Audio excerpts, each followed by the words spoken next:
ان الحمد للہ الصلاۃ والسلام علی الاشرف الانبیاء والمرسلین نبینا محمد صلی اللہ علیہ وسلم وعلی آلہ و اصحابہ اجمعین۔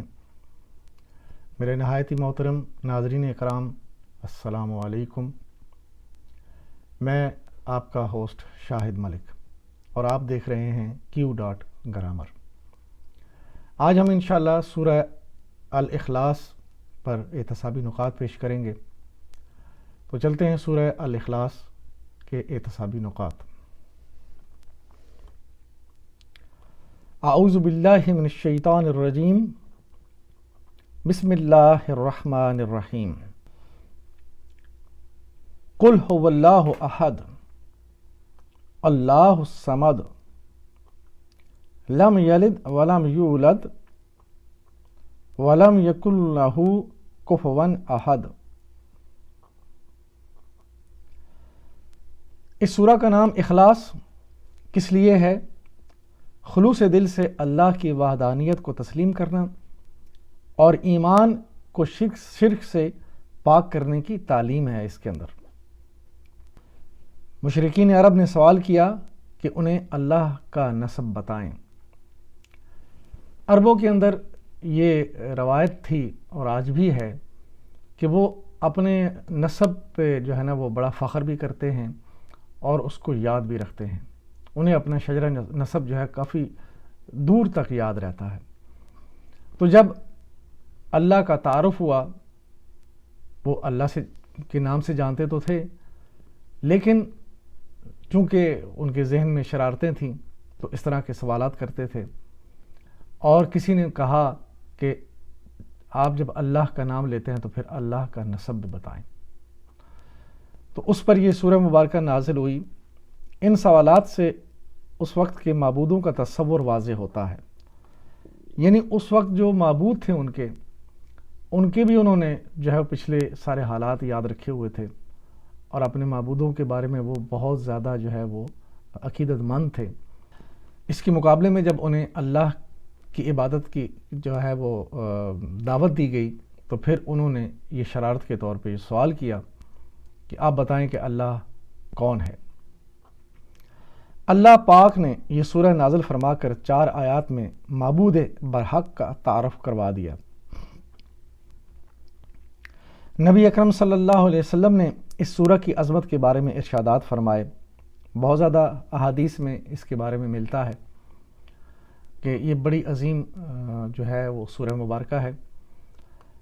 اس سورہ کو 1/3 قرآن قرار دیا گیا، اور یہ 1/3 قرآن، اس کی مختلف تعویلیں جو کی گئی ہیں، میں 2 جو ہے نا تعویلیں آپ کے سامنے رکھتا ہوں۔ ایک تعویل یہ ہے کہ یہ 1/3 قرآن ہے، آپ اس کو 3 بار پڑھ لیں تو آپ نے قرآن پڑھ لیا۔ یہ کافی کامن ہے، ہمارے یہاں مشہور ہے۔ لیکن اس کے برعکس ایک تعویل یہ بھی ہے کہ چونکہ اللہ پاک کے جو کلام ہے اس میں 3 بڑے جو ہے نا وہ موضوعات ہیں۔ ایک ہے اللہ کی وحدانیت، اور دوسرا ہے رسالت، نبی اکرم صلی اللہ علیہ وسلم کے اوپر رسالت اور آپ کی تعلیمات، اور تیسرا جو موضوع ہے وہ آخرت کا ہے۔ تو ان تینوں موضوع میں سے ایک جو موضوع ہے اللہ کی وحدانیت کا، وہ اس میں کمپلیٹ طور پر کور کیا گیا ہے، لہٰذا اس کو اس لحاظ سے قرآن کا تیسرا حصہ کہا جاتا ہے۔ تو یہ تعویل دونوں آپ کے سامنے ہیں، اور آپ خود جائزہ لیں کہ کون سی تعویل جو دل کو لگتی ہے اور کس تعویل کو آپ کا دل جو ہے وہ گواہی دیتا ہے کہ یہ صحیح ہے۔ احتسابی نکات۔ کیا ہمیں اس بات کا احساس ہے کہ شرک اللہ کے نزدیک کتنا نازک معاملہ ہے؟ یعنی ہمیں بحیثیت معاشرہ آج اس دور میں اس بات کا بالکل احساس نہیں ہے کہ اللہ کے ہاں شرک جو ہے وہ کتنا نازک ہے اور وہ کتنا اہم معاملہ ہے۔ اللہ سبحانہ تعالیٰ نے قرآن میں فرمایا کہ اللہ صرف شرک کو معاف نہیں کرے گا، باقی ہر چیز اللہ تعالیٰ جس کے لیے چاہے معاف کر سکتا ہے، لیکن شرک ناقابل معافی جرم ہے۔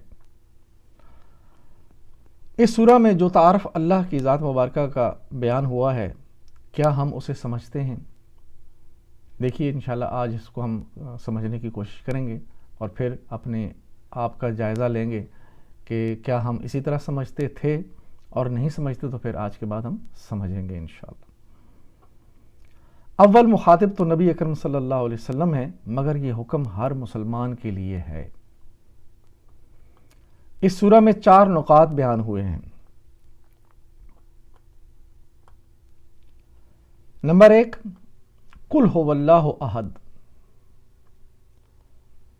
یہاں سب سے پہلے یہ بات سمجھ لینی چاہیے کہ اس جملہ میں اللہ تعالیٰ کے لیے لفظ احد جس طرح استعمال کیا گیا ہے وہ عربی زبان میں اس لفظ کا غیر معمولی استعمال ہے۔ معمولاً یہ لفظ یا تو مضاف یا مضاف الیہ کے طور پر استعمال ہوتا ہے، جیسے یوم الاحد، یعنی ہفتے کا جو پہلا دن ہے، ہفتہ اسے کہتے ہیں، ہفتے کا دن۔ اور دوسری مثال فَابْعَثُوا أَحَدَكُمْ، اپنے کسی آدمی کو بھیجو، اور اس میں احد جو ہے وہ مضاف کے طور پہ استعمال ہوا ہے، یا نفی عام کے لیے استعمال ہوتا ہے، جیسے ما جاءنی احد، میرے پاس کوئی نہیں آیا۔ ما جاءنی احدکم یا ما فی احد، کوئی بھی نہیں ہے، یعنی کوئی میرے علاوہ کوئی ذات کوئی چیز یہاں پہ نہیں ہے۔ تو یہ اس کا مفہوم ہے۔ احد بالکل یعنی ہر ایک چیز کے علاوہ صرف ایک یعنی کسی ایک بندے کی یا کسی ایک جو ہے ہستی کی بات کا ذکر ہے۔ یا عمومیت کا پہلو لیے ہوئے سوالیہ فکر میں بولا جاتا ہے، جیسے حل عندک احد، کیا تمہارے پاس کوئی ہے، یعنی تمہارے علاوہ کوئی اور ہے۔ احد، ان سوالات کے سوا نزول قرآن سے پہلے عربی زبان میں اس امر کی کوئی نظیر نہیں ملتی کہ محض لفظ احد وصف کے طور پر کسی شخص یا کسی چیز کے لیے بولا گیا ہو۔ یعنی اس سورہ میں احدن جو ہے اللہ کا ایک وصف، یعنی اللہ کی ایک صفت کے طور پر آیا ہے، اور یہ عربی زبان میں اس سے پہلے نہیں بولا جاتا تھا۔ اور نزول قرآن کے بعد یہ لفظ صرف اللہ تعالیٰ کی ذات کے لیے استعمال کیا گیا ہے، دوسرے کسی کے لیے بھی کبھی استعمال نہیں کیا گیا۔ اس غیر معمولی طرز بیان سے خود بخود یہ ظاہر ہوتا ہے کہ یکتا و یگانہ ہونا اللہ کی خاص صفت ہے۔ موجودات میں سے کوئی دوسرا اس صفت سے متصف نہیں ہے، وہ ایک ہے، کوئی اس کا ثانی نہیں۔ دوسری بات، اللہ الصمد۔ الصمد مقصود جس کی طرف جانے کا قصد کیا جائے، سخت چیز جس میں کوئی کمزوری نہ ہو، یہ اس کا لغوی مطلب ہے۔ بیت مصمد، وہ گھر جس کی طرف حاجات میں رجوع کیا جائے۔ اس مثال میں وہ گھر جو کسی بڑے کا گھر ہے یا کوئی بہت بڑا ادارہ ہے، جیسے آج کل ہمارے ہاں اسمبلیاں ہیں، پارلیمنٹ ہے یا وزیر اعظم ہاؤس ہے، تو وہاں پہ ہم سمجھتے ہیں کہ ہم اپنی گزارشات لے کر جائیں گے تو یقیناً وہ اس کو دیکھا جائے گا اور ہمارے لیے وہاں پہ گنجائش پیدا ہوگی۔ تو یہ بیت مصمد اور بناء مصمد، بلند عمارت کے طور پر بھی اس کو مصمد کے طور پر الصمد یعنی استعمال ہوتا ہے۔ اہل لغت کے درمیان اس میں کوئی اختلاف نہیں ہے کہ صمدن اس سردار کو کہتے ہیں جس سے بالاتر کوئی اور سردار نہ ہو اور جس کی طرف لوگ اپنی حاجات اور اپنے معاملات میں رجوع کریں۔ الصمد مختلف صحابہ نے بھی اور مختلف جو ہے علماء نے اس کی تشریح لکھی ہے، اور سب سے زیادہ پسندیدہ جو ہے وہ اور جو اپنائی گئی ہے وہ یہ ہے کہ حضرت ابو ہریرہ فرماتے ہیں کہ الصمد وہ جو سب سے بے نیاز ہو اور سب اس کے محتاج ہوں، یہ ہے الصمد، یعنی وہ اللہ سبحانہ تعالیٰ کی ذات ہے، ہر ایک جو ہے وہ اسی کا محتاج ہے۔ تیسری بات جو فرمائی گئی، لم یلد ولم یولد۔ اللہ سبحانہ تعالیٰ نے قرآن پاک میں فرمایا انما اللہ الہ واحد سبحانہ ان یکون لہ ولد لہ ما فی السماوات وما فی الارض وکفی باللہ وکیلا۔ اللہ تو بس ایک ہی خدا ہے، وہ بالا تر ہے اس سے کہ کوئی اس کا بیٹا ہو۔ زمین و آسمان کی ساری چیزیں اس کی ملک ہیں، اور ان کی کفالت و خبرگیری کے لیے بس وہی کافی ہے۔ یہ ہے سورہ النساء کی آیت نمبر 171۔ چوتھی بات، وَلَمْ يَكُنْ لَهُ كُفُوًا أَحَدٌ۔ کفواً اس کا مطلب نظیر، مشابہ، مماثل، ہم رتبہ، مساوی۔ نکاح کے معاملے میں کفو کا لفظ استعمال ہوتا ہے، اس سے مراد لڑکا اور لڑکی معاشرتی حیثیت سے برابر ہوں۔ ہمارے ہاں نکاح کا جب معاملہ ہوتا ہے تو اس میں جب شادی طے ہوتی ہے تو یہ دیکھا جاتا ہے کہ لڑکی اور لڑکا دونوں معاشرتی اعتبار سے، اپنے رہن سہن کے اعتبار سے، اور اپنے یعنی عادات و اطوار کے حساب سے برابر ہونے چاہیے۔ تو اسے کفو بولا جاتا ہے۔ عموماً جو اہل زبان ہیں اردو لوگ کراچی میں، وہ لوگ اس کو زیادہ استعمال کرتے ہیں۔ تو کفو ہمارے اردو زبان میں بھی استعمال ہوتا ہے، جس کا مطلب ہے برابری، مساوی۔ بس اس آیا کا مطلب یہ ہے کہ ساری کائنات میں کوئی نہیں ہے، نہ کوئی کبھی تھا، نہ کبھی ہوگا جو اللہ کے مانند ہو یا اس کا ہم مرتبہ ہو، یا جو اپنی صفات، افعال، اختیارات میں سے کسی درجے میں بھی مشابہت رکھتا ہو۔ اس آیا میں جو بات فرمائی گئی ہے کہ اللہ کا کوئی برابر نہیں ہے، اللہ کا کوئی ہمسر نہیں ہے، کسی لحاظ سے، کسی پہلو سے۔ اب ہم دیکھتے ہیں کہ آج کے بعد انشاءاللہ ہم اس سورہ کو اچھی طرح سمجھ کر پڑھا اور سنا کریں گے۔ اس سورہ میں جو تعارف اللہ کی ذات مبارکہ کا بیان ہوا ہے اسے دوسروں کو بتائیں گے۔ سورہ شروع ہوتی ہے قُلْ هُوَ اللَّهُ أَحَدٌ، یعنی کہہ دو، یہ حکم عام ہے۔ نبی اکرم صلی اللہ علیہ وسلم نے اس سورہ سے محبت کرنے والوں کو جنت کی بشارت دی۔ کیا ہم بھی اس سورہ مبارکہ سے محبت کر کے جنت کے طلبگار بننے کے لیے تیار ہیں؟ پھر اپنے آپ کو کل کا مخاطب تصور کریں اور اللہ کے پیغام کو عام کرنے کے لیے کھڑے ہو جائیں۔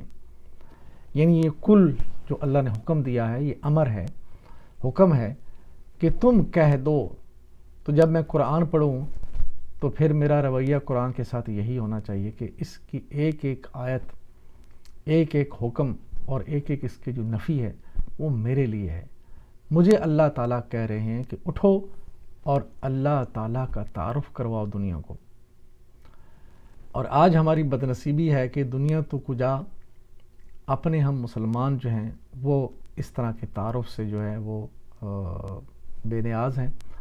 یعنی جو شرک کا معاملہ ہے اس میں نہ سننے کے لیے تیار ہیں، نہ سمجھنے کے لیے تیار ہیں، اور جو رواج چلے جا رہے ہیں انہی پہ وہ عمل کرتے ہیں۔ تو ہمیں سب سے پہلے اپنے لوگوں کو سمجھانا ہے، اپنے آپ کو سمجھانا ہے کہ اللہ سبحانہ تعالیٰ کی ذات مبارکہ کیا ہے۔ اور اس ضمن میں ڈاکٹر ذاکر نائک بہت اچھی بات کرتے ہیں۔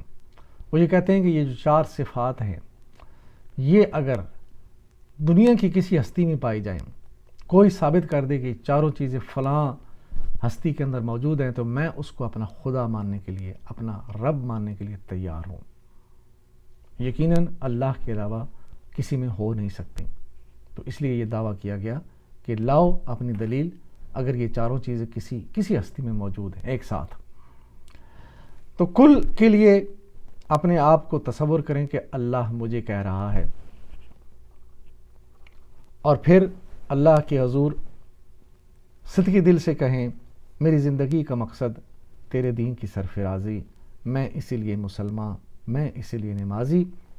ہمارا مسلمان ہونا اور ہمارا نمازی ہونا اس بات کا تقاضا ہے کہ ہمیں خود بھی اس دین کو سمجھنا ہے، اللہ کے کلام کو سمجھنا ہے، اور پھر اس کو لے کر اٹھنا ہے اور اسے لوگوں تک پہنچانا ہے۔ اس کا جو نظام ہے، اس نظام کو اس زمین پر جاری کرنے کے لیے تگ و دو کرنی ہے، کوشش کرنی ہے کہ جب لوگوں کے دلوں میں قرآن کی عظمت ہوگی تبھی اس کا نظام جو ہے وہ اس کو لوگ پسند کریں گے۔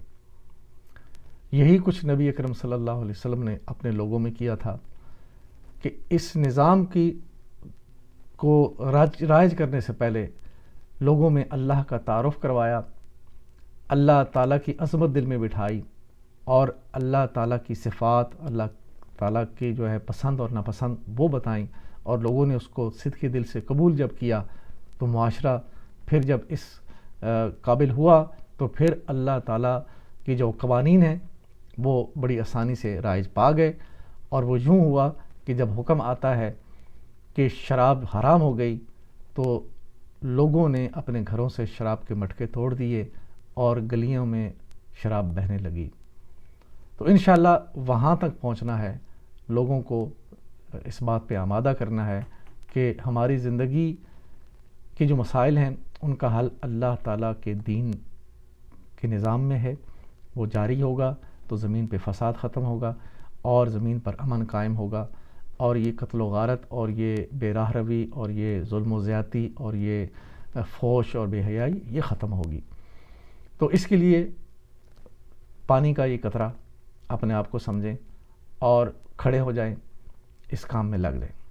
اللہ تعالی ہمارا حامی ناصر ہو، اور اللہ پاک ہمیں اس کام میں اپنی صلاحیتیں لگانے کی توفیق عطا فرمائے۔ وآخر دعوانا ان الحمد للہ رب العالمین۔